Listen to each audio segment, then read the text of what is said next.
Hi friends, क्या आप किसी ऐसे इंसान को याद करते हैं जिससे आप सच में प्यार करते हैं और आज भी दिल के किसी कोने में ये उम्मीद है कि एक दिन सब कुछ ठीक हो जाएगा? अगर ऐसा है तो ये वीडियो सिर्फ आपके लिए है। लेकिन आज हम मैनिफेस्टेशन की बात नहीं करेंगे, हम बात करेंगे हीलिंग की, सेल्फ लव की और उन प्रैक्टिकल स्टेप्स की जो रिकंसिलिएशन की पॉसिबिलिटी को हेल्दी तरीके से सपोर्ट करता है। मैं हूं सुमन शर्मा। आज का वीडियो उन लोगों के लिए है जो अपना रिलेशनशिप हील करना चाहते हैं, चेज नहीं करना चाहते, चाहे मिसअंडरस्टैंडिंग हो, नो कॉन्टैक्ट हो या ब्रेकअप के बाद दोबारा कनेक्शन बनाना चाहते हैं। याद रखिए, मैनिफेस्टेशन किसी दूसरे व्यक्ति की फ्री विल को कंट्रोल नहीं करता, उनकी सोच को कंट्रोल नहीं करता, लेकिन हाँ, आपके इमोशनली स्ट्रांग होने की तरफ, पॉजिटिव और अपने बेस्ट वर्जन में आने की तरफ मदद कर सकती है। ओके, हर ब्रेकअप परमानेंट नहीं होता, सबसे पहले ये बात समझ लीजिए। कभी ईगो, कभी मिसअंडरस्टैंडिंग, कभी टाइमिंग और कभी कम्युनिकेशन की कमी रिलेशनशिप को दूर कर देती है। लेकिन रिकंसिलिएशन की शुरुआत तब होती है जब हम ब्लेम करना छोड़कर खुद को भी ऑनेस्टली देखते हैं। रिश्तों में प्रॉब्लम यहीं पे तो आती है कि हम एक दूसरे को हमेशा गलत ठहराने में लगे रहते हैं। कई बार तो झगड़ा खत्म होने के बाद कुछ बातें याद आती हैं तो रिग्रेट भी करते हैं कि ये बात तो लड़ाई के वक्त बोली ही नहीं। कितने लोगों ने ये चीज फील की है, प्लीज कमेंट सेक्शन में लिखना। अब बात कर लेते हैं कि हम क्या करें हीलिंग के लिए। सबसे पहले जरूरी है रिकंसिलिएशन में अपना मन साफ करना। तो आप क्या कर सकते हो, रोज सामने जरा मिरर के बैठिए, अपनी आंखों में देखिए और बोलिए, मैं प्यार के लायक हूं, मैं हील हो रही हूं या हील हो रहा हूं, मैं अपने रिलेशनशिप में पीस और अंडरस्टैंडिंग अट्रैक्ट करती हूं। ये प्रैक्टिस अगर आप रोज करोगे ना तो इससे होगा क्या, आपका सेल्फ कॉन्फिडेंस बढ़ेगा, साथ में आप एक पॉजिटिव वाइब में आओगे अपने रिलेशनशिप के लिए। रिकंसिलिएशन वाले लोग असल में तो मन में बड़ा दुख रख करके, रो रो करके दिन व्यतीत कर रहे होते हैं। आधे टाइम यही होता है कि हमारा रिश्ता टूट गया है, हम बात नहीं कर रहे, वो बात नहीं कर रहा, हमेशा उनके व्हाट्सएप चेक करना, कॉन्टैक्ट में देखते रहना कि कहीं कोई कॉल आई है, अनब्लॉक किया है क्या, यही सब उधेड़-बुन में लगे रहते हैं, राइट। इसलिए पूरी की पूरी वाइब को शिफ्ट करना है पॉजिटिव तरीके से। मिरर में खड़े होकर के जब आप ये बोलना शुरू करोगे तो यूनिवर्स में आप वाइब्रेट करेंगे कि रिलेशनशिप अब ठीक होने लग गया है, अब ठीक हो रहा है और हो चुका है। तो जैसा आप यूनिवर्स को दिखाते हैं वैसा ही अट्रैक्ट करते हैं। दूसरी चीज क्या करेंगे, हम लिखेंगे एक लव लेटर। एक नोटबुक लीजिए, अपने पार्टनर को भेजने के लिए नहीं, सिर्फ अपने इमोशंस को रिलीज करने के लिए।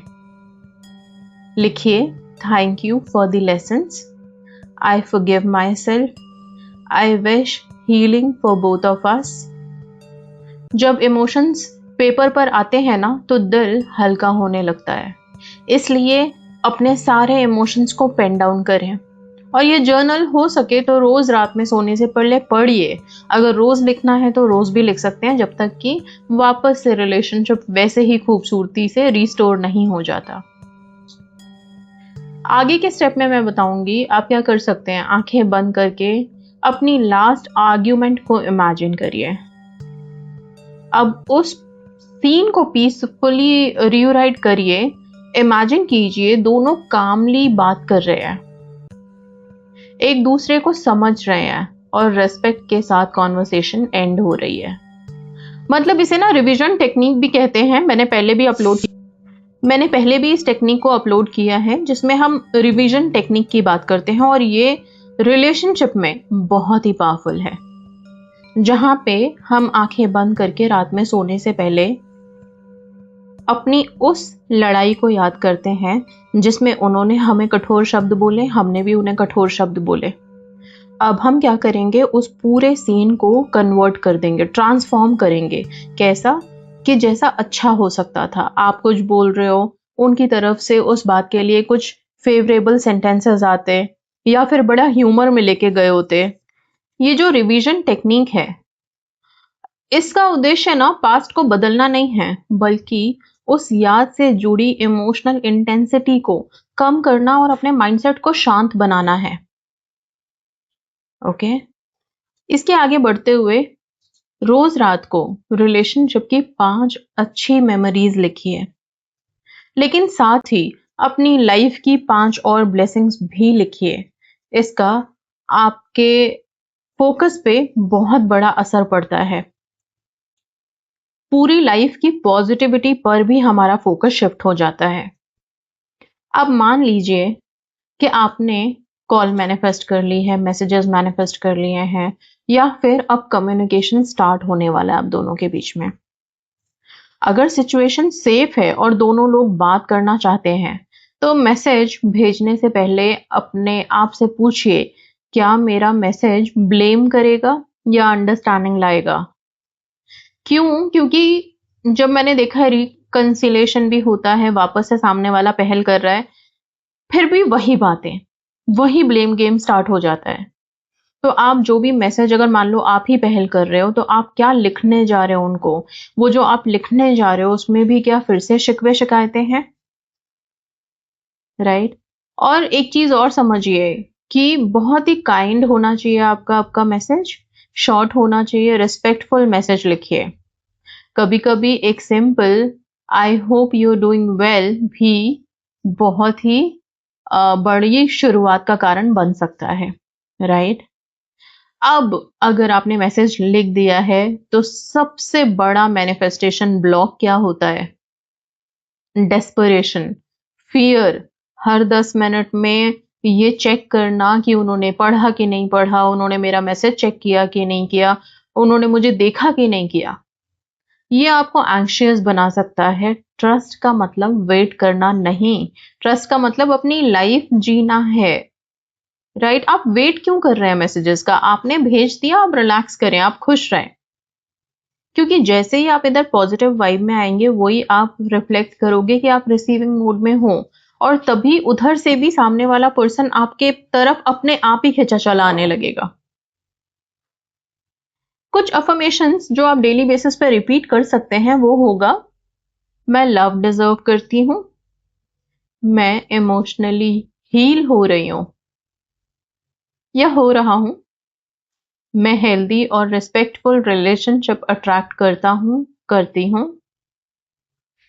जो मेरे हाईएस्ट गुड के लिए है वो मेरी लाइफ में आए, मैं शांति और प्रेम को चूज करती हूं।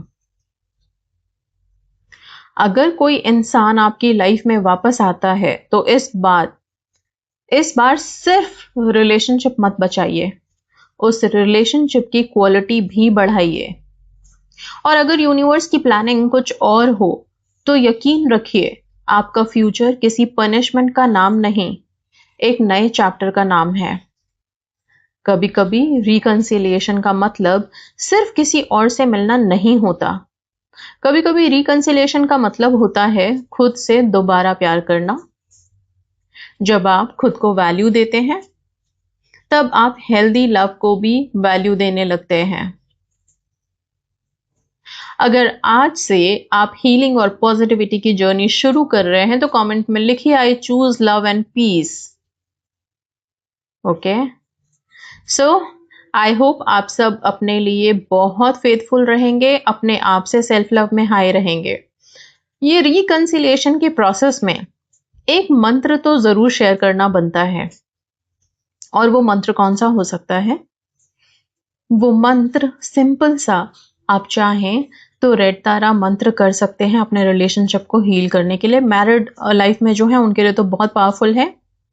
बाकी अगर सिंपल अभी सिर्फ स्पेसिफिक पर्सन है, नहीं पता कि आगे हमें शादी तक जाना है कि नहीं, बस अभी रिकंसिलेशन देख रहे हैं, तो आप ग्रीन तारा मंत्र पे शिफ्ट हो सकते हैं। वो ब्यूटी लाता है हमारी लाइफ में, तो वही ब्यूटी जो हम अपने रिलेशनशिप में एक्सपेक्ट कर रहे हैं। ओके, ट्रू लव सिर्फ किसी को पाने का नाम नहीं है। ट्रू लव खुद को हील करना और एक हेल्दी रिलेशनशिप बनाने की प्रक्रिया है। सो इस चीज को ध्यान में रखें और इसी चीज के साथ अपने अंदर हिम्मत लाएं, राइट। अपने आप को पॉजिटिव रखें, सेल्फ लव में हाई रखें, तो आप रिकंसिलेशन की तरफ बहुत आसानी से बढ़ जाएंगे। तो आई होप ये वीडियो आप सबको यूजफुल लगे। ऐसे ही और भी वीडियोस के साथ नेक्स्ट आगे मिलेंगे। So thank you so much, God bless you all.